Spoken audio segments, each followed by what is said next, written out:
শেখ, আমি রেজিস্ট্রি অফিসে দলিল লেখক হিসাবে কাজ করি। অত্র কাজ করার জন্য লিগ্যাল দলিল ও রেজিস্ট্রার টাকা ঘুষ নেই, মানে লিগ্যাল দলিল করলেও রেজিস্ট্রার কি করে, টাকা ঘুষ নেই। আমি বা যারা লেখক হিসাবে কাজ করে প্রত্যেককে টাকা ঘুষ দিতে হয়, আল্লাহ হেফাজত করেন। এমত অবস্থায় কি করব? নতুন কোনো কাজ নেই, এমত অবস্থা আমি কাজ ছেড়ে দেব? আমি গরিব মানুষ ও লাজুক শ্রমের কাজ করতে পারবো না। জি, দেখেন, হারাম হচ্ছে হারাম। নিরুপায় যতক্ষণ না হবে ততক্ষণ পর্যন্ত আপনার জন্য জায়েজ নয়। নিরুপায় কাকে বলা হয়? মুদ্রার আর কোনো উপায় নেই, কোনো রাস্তা দেখছেন না। আপনি একটা পেশা শুরু করে দিয়েছেন, সেজন্য ভাবছেন যে এছাড়া মনে হয় আর অন্য কোনো কাজ পাবো না, আর কোনো রাস্তা মনে হয় খুলবে না। কিন্তু চেষ্টা করলে অবশ্যই বহু রাস্তা বেরোতে পারে। ওয়াল্লাযীনা জাহাদু ফীনা লানাহদিয়ান্নাহুম সুবুলানা, যারা আমার পথে সর্বাত্মক প্রচেষ্টা চালাবে, মেহনত করবে, অবশ্যই তাদেরকে আমি রাস্তা দেখাবো। অবশ্যই আল্লাহ রাস্তা দেখাবে। ওমান ইয়াত্তাকিল্লাহ ইয়াজআল লাহু মাখরাজা, যে আল্লাহকে ভয় করবে, সূরা তালাক আল্লাহ বলছেন, তার জন্য আল্লাহ অবশ্যই রাস্তা বের করবে। কেবল রাস্তা বেরোবে না। হারাম রুজির রাস্তায় শুধু আপনার জন্য খোলা আছে না, মোটেই না। বহু হালাল রাস্তা খোলা আছে, কিন্তু একটু কষ্ট করতে হবে, একটু ধৈর্য ধরতে হবে, একটু আপনার তলাশ করতে হবে। যদি একেবারে নিরুপায় হন তখন করবেন। ন্যায্য অধিকার আদায় করার জন্য, তারপরে ঘুষের বিষয়টিও শুনে নেন আসল মশলা বলার পরে, যে ঘুষ কাকে বলে।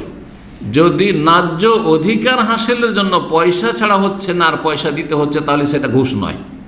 সেটা দেশের ভাষায় ঘুষ হইল, শরীয়তের ভাষায় রাসওয়া বা রিশওয়া নয়, যেটা হারাম। যেই ঘুষখোর, ঘুষ খানেওয়ালা আর ঘুষ খাওয়ানেওয়ালা উভয়ের উপরে যে লানত করা হয়েছে তার অন্তর্ভুক্ত না। পাসপোর্ট করতে হবে, পাসপোর্টের জন্য তদন্তে আসছে, আর যদি পয়সা না দেন, পকেটে কিছু না ঢোকান, তো আপনার রিপোর্ট খারাপ রিপোর্ট দেবেন না? অবশ্যই দেবেন। আপনি জমি জায়গায় আপনি রেকর্ড করতে যাচ্ছেন, পয়সা না হলে রেকর্ড করে দেয় না। ভূমি সংক্রান্ত কাজে অধিকাংশ ক্ষেত্রে পয়সা, ন্যায্য অধিকার আপনার, তাহলে অবশ্যই দিতে পারবেন আপনি, কোনো অসুবিধা নেই, আপনার নিজের অধিকার হাসিলের জন্য।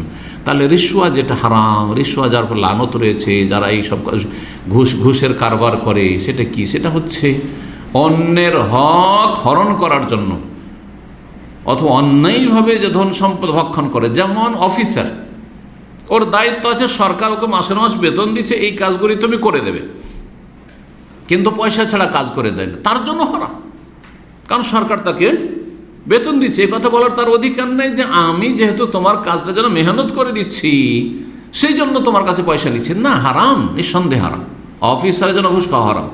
কিন্তু যেসব কাস্টমারগুলি দেখছে যে আমরা না দিলে তো কাজই করে দেয় না, অথচ অফিসারকে সরকার বেতন দিচ্ছে, তখন জনগণের জন্য ন্যায্য নিজের অধিকার হাসিলের জন্য যা দেওয়া যায়, সেটা রিশওয়া হারাম নয়।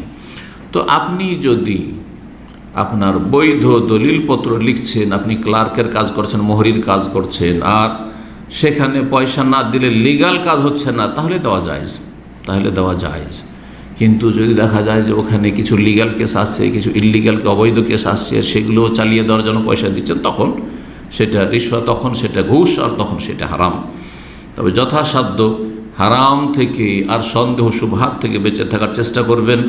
আল্লাহ যেন হালালে বরকত দান করেন, হারাম থেকে বেঁচে থাকার তৌফিক দান করেন।